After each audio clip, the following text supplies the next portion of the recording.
9월 17일 금요 저녁 예배를 사도신경으로 시작하도록 하겠습니다. 전능하사 천지를 만드신 하나님 아버지를 내가 믿사오며 그 외아들 우리 주 예수 그리스도를 믿사오니 이는 성령으로 잉태하사 동정녀 마리아에게 나시고 본디오 빌라도에게 고난을 받으사 십자가에 못 박혀 죽으시고 장사한 지 사흘 만에 죽은 자 가운데서 다시 살아나시며 하늘에 오르사 전능하신 하나님 우편에 앉아 계시다가 저리로서 산자와 죽은 자를 심판하러 오시리라. 성령을 믿사오며 거룩한 공예와 성도가 서로 교통하는 것과 죄를 사하여 주시는 것과 몸이 다시 사는 것과 영원히 사는 것을 믿사옵나이다. 아멘. 우리 함께 찬양하도록 하겠습니다.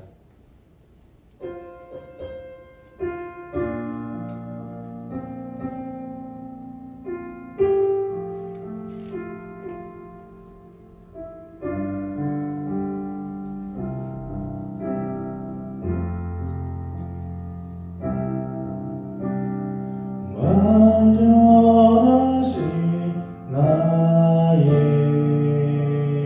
주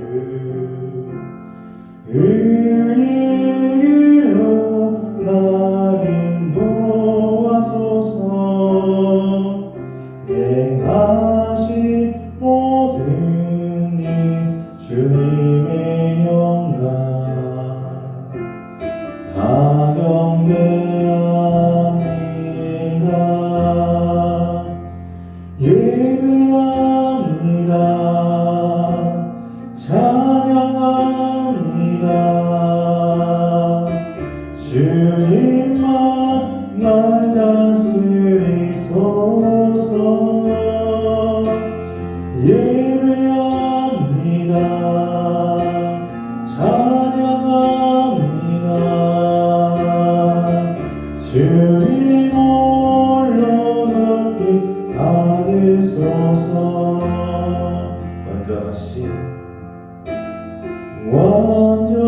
완전하신 나의 주 의의 길로 날 인도하소서. 행하신 모든 일 주님의 영광 다 경배합니다. 다시 한번 더 완전하신 나의 주 완전하신 나의 주 의의 길로 날 인도하소서. 행하신 모든 일 주님의 영광 다 경배합니다. 예배합니다. 찬양합니다. 주님만 날 다스리소서. 예배합니다. 찬양합니다. 주님 홀로 높이 받으소서. 예배합니다. 예배합니다. 찬양합니다. 주님만 날 다스리소서.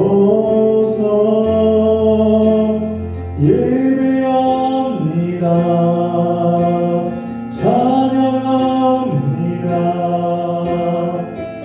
주님 홀로 높이 받으소서. 우리 지금 함께 기도할 텐데 오늘 우리가 함께 읽고 또 말씀을 나눌 그 본문의 내용을 보면 예배가 우리 삶 가운데 그리고 예배가 믿는 자의 그 삶 가운데 얼마나 중요한 것인가를 잘 가르쳐 줍니다. 예배가 무너지면요 믿는 자의 삶은 반드시 무너지게 되어 있습니다. 예배가 무너지면요 믿는 자의 모든 것이 하루아침에 무너지게 되어 있습니다. 그만큼 믿는 자에게 있어서 예배란 너무나 소중한 시간입니다. 하나님과 함께 교제하고 또 하나님의 그 마음을 알아가고 또 하나님의 그 마음을 알았다며 하나님의 그 마음대로 살아갈 수 있게 만들어주는 것이 예배입니다. 지치고 힘든 우리 삶 가운데 활력을 넣어주고요. 소망이 보이지 않는 내일 가운데 희망도 보이지 않는 내 미래의 그 삶 가운데 새 삶을 넣어주고 그리고 새 힘을 우리에게 허락해주고 그리고 우리에게 능력을 허락하는 것이 바로 이 예배의 시간입니다. 그렇기에 소망하기는 우리 축복교회 성도님들의 그 삶 가운데 예배를 사모하는 그러한 마음이 늘 가득했으면 좋겠습니다. 우리 주 함께 기도할 때 하나님 내가 주님 앞에 온전히 찬양하고 또 온전히 부르짖고 하나님의 그 말씀을 경청할 수 있는 그 예배의 시간에 집중할 수 있는 그 마음을 우리에게 허락해달라고 하나님 내가 예배 이 시간을 목숨보다 하나님 더 값어치 있게 생각하며 살아갈 수 있는 그 중심을 허락해달라고 우리 주 함께 기도하도록 하겠습니다. 아버지 하나님 감사합니다. 하나님 오늘도 주님께서 우리 자리에 불러주셔서 아버지 주님 앞에 함께 찬양하고 예배하고 기도하며 나아갑니다. 아버지 하나님 우리의 삶을 주님께서 붙드시고 하나님 지키시고 늘 동행하여 주셔서 하나님 우리의 발걸음이 항상 주님이 임재하시는 아버지 그 예배의 자리에 나아갈 수 있도록 주여 주님께서 우리의 그 마음과 그 중심과 아버지 그 생각을 주임시켜 주시옵소서. 하나님 믿는 자의 그 삶 가운데에서 예배가 무너지면 하나님 모든 것이 무너지게 되어 있습니다. 아버지 그 작은 예배라고 생각했지만 아버지 그 작은 예배가 무너지면 하나님 우리의 그 모든 삶과 우리의 믿음과 아버지 그 신앙과 그 중심은 반드시 무너지게 되어 있습니다. 아버지 그러하기에 아버지 우리 삶 가운데 아버지 이 예배 시간을 사모할 수 있는 아버지 사랑할 수 있는 아버지 그런 복된 마음과 아버지 그 중심과 그 생각을 하나님 아버지 주여 허락하여 주시옵시고 아버지 하나님 우리가 어디에 있든지 하나님 그 말씀대로 살아갈 수 있는 산길을 갈 수 있도록 아버지 주님께서 우리의 삶을 지켜주시옵소서. 하나님 내가 서 있는 곳이 아버지 주님께 예배하는 땅이요 아버지 내가 서 있는 아버지 그것이 주님께 기도하는 땅인 줄 믿사오니 하나님 내가 어디에 있든 아버지 국물을 높여드리고 주님의 그 영광을 찬양하며 아버지 주님께 예배하는 그 예배의 삶을 살아갈 수 있도록 주여 축복하여 주시옵시며 아버지 하나님 우리의 그 모든 삶 가운데 오로지 주의 영광 아버지 오로지 주의 말씀 아버지 이 예배 아버지 이 시간을 아버지 우리가 늘 아버지 마음속에 붙들어 나갈 수 있는 아버지 오늘 복된 영혼 될 수 있도록 주님 함께하여 주시옵소서. 아버지 우리가 아버지 이 예배 시간 수련해 나갈 때 아버지 주님께 의사를 주님께 더욱더 아버지여 아버지 강성하게 해주시옵시고 더욱더 아버지 우리 삶을 윤택하게 해주시옵시며 아버지 풍성하게 해주시옵시며 아버지 만능력을 허락하셔서 아버지 주님의 이신 크게 사명을 잘 감당해 나갈 수 있도록 주여 허락하여 주시옵소서. 주님 감사합니다. 아버지 하나님 감사합니다. 아버지 오늘 우리가 함께 모여서 주님께 찬양하고 예배하며 나아갑니다. 하나님 우리의 마음과 우리의 생각과 우리의 중심을 주님 지켜주셔서 아버지 온전하게 주님 앞에 신령과 진정으로 예배드릴 수 있는 그런 복된 예배가 될 수 있도록 주여 축복하여 주시옵소서. 감사합니다. 예수님의 이름으로 기도했습니다. 아멘. 오늘 함께 보실 말씀은 이사야 29장 1절부터 14절까지의 말씀입니다. 이사야 29장 1절부터 14절까지의 말씀 우리 함께 읽도록 하겠습니다. 이사야 29장 1절부터 14절까지의 말씀입니다. 슬프다 아리엘이여 아리엘이여 다윗이 진친 성읍이여 해마다 절기가 돌아오려니와 내가 아리엘을 괴롭게 하리니 그가 슬퍼하고 애곡하며 내게 아리엘과 같이 되리라. 내가 너를 사면으로 둘러 진을 치며 너를 애워 대를 쌓아 너를 치리니 내가 낮아져서 땅에서 말하며 내 말소리가 나직히 티끌에서 날 것이라. 내 목소리가 신접한 자의 목소리같이 땅에서 나며 내 말소리가 티끌에서 짓거리리라. 그럴지라도 내 대적의 무리는 세미한 티끌 같겠고 강포한 자의 무리는 날려가는 겨 같으리니 그 일이 순식간에 갑자기 일어날 것이라. 만군의 여호와께서 우레와 지진과 큰 소리와 해오리 바람과 폭풍과 맹렬한 불꽃으로 그들을 징벌하실 것인즉 아리엘을 치는 열방의 무리 곧 아리엘과 그 요새를 쳐서 그를 공고하게 하는 모든 자는 꿈같이 밤에 환상같이 되리니 줄인 자가 꿈에 먹었을지라도 깨면 그 속은 여전히 피고 목마른 자가 꿈에 마셨을지라도 깨면 곤비하며 그 속에 갈증이 있는 것 같이 시온산을 치는 열방의 무리가 그와 같으리라. 너희는 놀라고 놀라라. 너희는 맹인이 되고 맹인이 되라. 그들의 치함이 포도주로 말미암음이 아니며 그들의 비틀거림이 독주로 말미암음이 아니니라. 대저 여호와께서 깊이 잠들게 하는 영을 너희에게 부어주사 너희의 눈을 감기셨음이니 그가 선지자들과 너희의 지도자인 선교자들을 덮으셨습니다.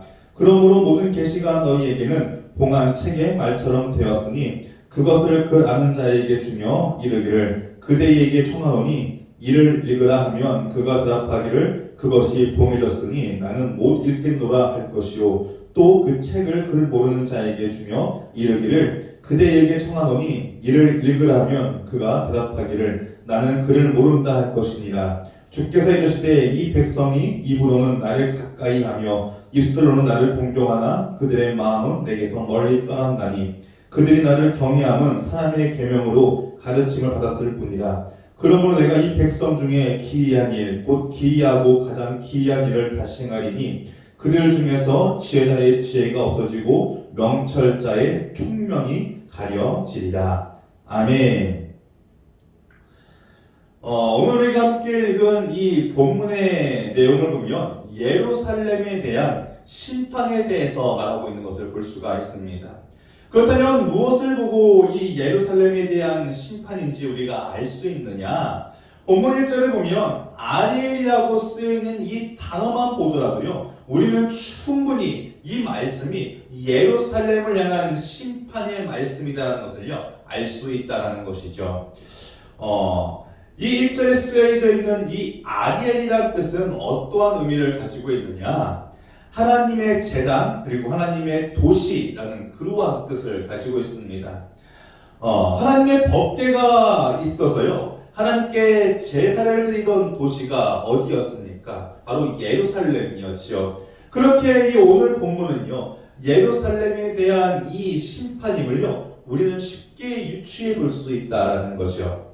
그리고 오늘 이 아리엘이란 이 단어를 통하여서 하나님께서 왜 그들에게 심판을 주시는지 그 서론을 제시하고 있는 것을 우리는 볼 수 있습니다. 오늘 본문 1절을 보면요, 슬프다 아리엘이여 아리엘이여 다윗이 진친 성읍이여 해마다 절기가 돌아오려니와.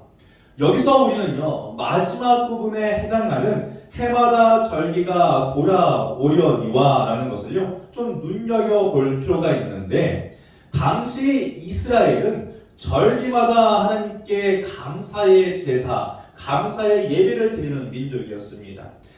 이들에게 있어서 제사란 아주 중요한 의미를 지니고 있었습니다. 그런데 그들이 생각하는 의미는요, 하나님의 그 계획과는 전혀 다른 의미를 가지고 있었습니다.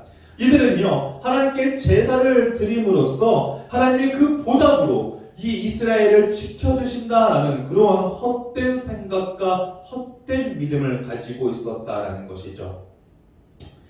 그런데 이러한 모습은요, 이스라엘에게만 있습니까? 아니요. 이 시간 예배를 드리는 우리들 삶의 모습 속에도 존재합니다.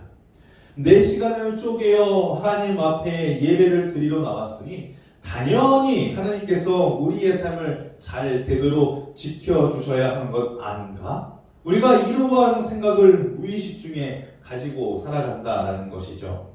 물론 틀린 말은 아닙니다. 제가 설교 시간 때마다 가끔 이런 이야기를 할 때가 있지요. give and take라고 말입니다. 우리가 하나님께 드릴 때 하나님도 그에 맞게 우리에게 응답해 주십니다. 그런데 중요한 것은요, 우리가 드린다고 해서요, 하나님이 다 받으시냐라는 것이죠. 우리가 하나님께 예배를 드린다고 해서 그 예배를 하나님은 다 받으시는 것일까? 그것에 대한 답은요, 아니요입니다. 우리는 늘 착각 속에 빠져 살아가고 있는 게, 우리가 예배를 드린다? 그러면 하나님 그 예배를 받으신다라고 생각하는 것입니다. 그런데 절대 그렇지 않다는 것이죠. 하나님이 받으시는 예배가 있고요, 받지 않으시는 예배가 있습니다. 2절 말씀을 보면 이렇게 이야기하죠. 내가 아리엘을 괴롭게 하리니 그가 슬퍼하고 애곡하며 내게 아리엘과 같이 되리라. 아멘. 이스라엘 사람들은요, 하나님께 제사를 드릴 때 항상 무엇을 드렸습니까? 피의 제물을 드렸습니다. 그런데 그 피의 제물이요, 너희가 늘 바치던 소와 양과 비둘기가 되는 것이 아니라 너희가 그 피의 제단 위에 제물이 될 것이다 라고 그렇게 지금 경고하신다는 거죠. 자, 그렇다면 이들에게 있어서 무엇이 문제였느냐? 하나님께 제사를 드리는 그 마음가짐과 태도가 문제였던 것이었습니다. 이들이 드리는 그 제사의 태도와 마음가짐이요, 하나님의 그 마음을 너무나 아프게 하고 힘들게 했다라는 것이죠. 그렇다면 하나님이 받으시는 예배는 과연 어떤 예배일까요? 히브리서 11장 4절과 그리고 요한일서 3장 12절을 보면요, 그 답을 우리에게 친절하게 잘 말해줍니다. 일단 히브리서 11장 4절 말씀을 보면 믿음으로 아벨은 가인보다 더 나은 제사를 하나님께 드림으로 의로운 자라 하시는 증거를 얻었으니 하나님이 그 예물에 대하여 증언하시니라. 그가 죽었으나 그 믿음으로써 지금도 말하느니라. 아멘. 하나님이 받으시는 예배는 어떠한 예배입니까? 믿음으로 드리는 예배를 받으신다라는 것이요. 하나님은요, 형식적으로 드리는 예배를요, 절대 받으시지 않으십니다. 하나님이 나를 창조하시고 또 나를 구원하는 분이시며 또한 내 삶을 보호하고 인도하시는 그 말씀을 믿고 가지고 드리는 그 예배를요, 주님은 기뻐 받으신다라는 것이죠. 그렇다면 어떠한 예배가 형식적인 예배이고 그리고 어떠한 예배가 믿음으로 드리는 예배이냐? 그 답은 요한일서 3장 12절에 이야기해 주는데, 요한일서 3장 12절을 보면 이렇게 이야기하죠. 가인같이 하지 말라. 그는 악한 자에게 속하여 그 아우를 죽였으니 어떤 이유로 죽였느냐? 자기의 행위는 악하고 그의 아우의 행위는 의로움이라 라고 그렇게 적혀 있는 것을 볼 수가 있습니다. 이 말은요, 아벨의 삶이 그리고 아벨의 삶의 모습이요, 늘 하나님 앞에 위로웠다라는 것이죠. 늘 의로웠다라는 거예요. 아벨은요, 예배드릴 때만 하나님 앞에 신실한 모습으로 그렇게 예배드린 것이 아니었습니다. 그는요, 이 자신의 삶의 모습 속에서도요, 늘 이 하나님 앞에 신실한 모습으로 그리고 경건한 모습으로 살아갔다라는 것이죠. 그리고 하나님을 자신의 주인으로 인정하는 삶을요, 살았던 것입니다. 즉, 믿음으로 드리는 예배는 어떠한 예배이냐? 삶과 예배가 하나님 앞에 늘 동일한 모습으로 드리는 것, 바로 이러한 예배가 바로 진정한 예배인 것입니다. 우리가 예배를 통해 말씀을 들었다면 우리의 삶은요, 하나님 앞에 더욱더 거룩한 삶을 살아야 하는 것입니다. 하나님은 나의 창조주시며 하나님은 나를 구원하는 분이시며 하나님이 나를 인도하시고 동행하는 분이시라고 이 믿는 마음으로 예배를 드렸다면 그 믿음이 우리 삶 속에서도 드러나야 한다라는 것이죠. 예배 시간에는 온갖 거룩한 척, 신실한 척, 그리고 믿음 있는 척은 다 하다가 세상 속으로 들어가면요, 그 믿음은 온데간데 없이 사라져버립니다. 그래서 하나님을 의지하는 것이 아니라 세상을 의지하며 살아가는 삶을 살더라는 것이죠. 하나님을 의지하고 하나님께 기도하기보다는요, 세상의 스펙을 쌓기 위해 노력하고 자기를 도와줄 힘있고 능력 있는 사람과 어떻게든 연주에 닿기 위해 노력하는 삶을 살더라는 것이죠. 사랑하는 성도님들, 이러한 모습은요, 하나님께 진정한 예배를 드리는 모습이 아닙니다. 오늘 이 본문 4절을 보시기 바랍니다. 내가 낮아져서 땅에서 말하며 내 말소리가 나직히 티끌에서 날 것이라. 내 목소리가 신접한 자의 목소리같이 땅에서 나며 내 말소리가 티끌에서 짓걸이리라. 아멘. 이스라엘을 보세요. 이 이스라엘은요, 하나님께 제사를 드렸습니다. 전혀 제사를 안 드린 게 아니었어요.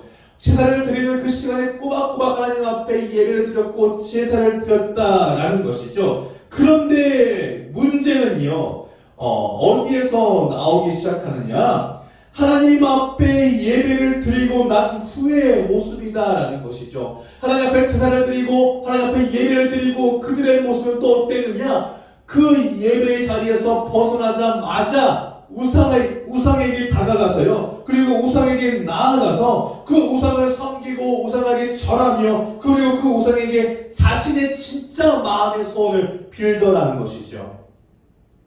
그렇기에 하나님은요, 이 이스라엘의 모습을요, 가만히 지켜보실 수 없었던 것이죠. 그래서 하나님은 이들에게 진노의 심판을 명하신 겁니다. 하나님의 심판이 이 예루살렘에 임할 것이다 라고 말이죠. 사랑하는 성도님들, 예배가 회복되어야 합니다. 예배가 회복되어야 우리 삶이 회복되어지는 것입니다. 예배가 회복되어져야 성도님들이 가지고 있는 이 여러 가지 문제들도 회복되어진다는 것이죠. 5절부터 8절까지의 말씀을 한번 읽어보세요. 이스라엘을 괴롭히는 그 대적의 무리를 무엇에 지금 비유하며 말씀하십니까? 바로 바람에 날리는 겨와 같다라고 비유합니다. 예루살렘을 여기서 말하는 이 대적은요, 예루살렘을 위협하던 이 아수르를 의미합니다. 아수르는요, 예루살렘을 위협하는 최고의 골칫덩어리였습니다. 예루살렘은요, 이러한 아수르의 침략을 막기 위해서 또 누구와 동맹을 맺습니까? 애국과의 동맹을 맺기 시작합니다.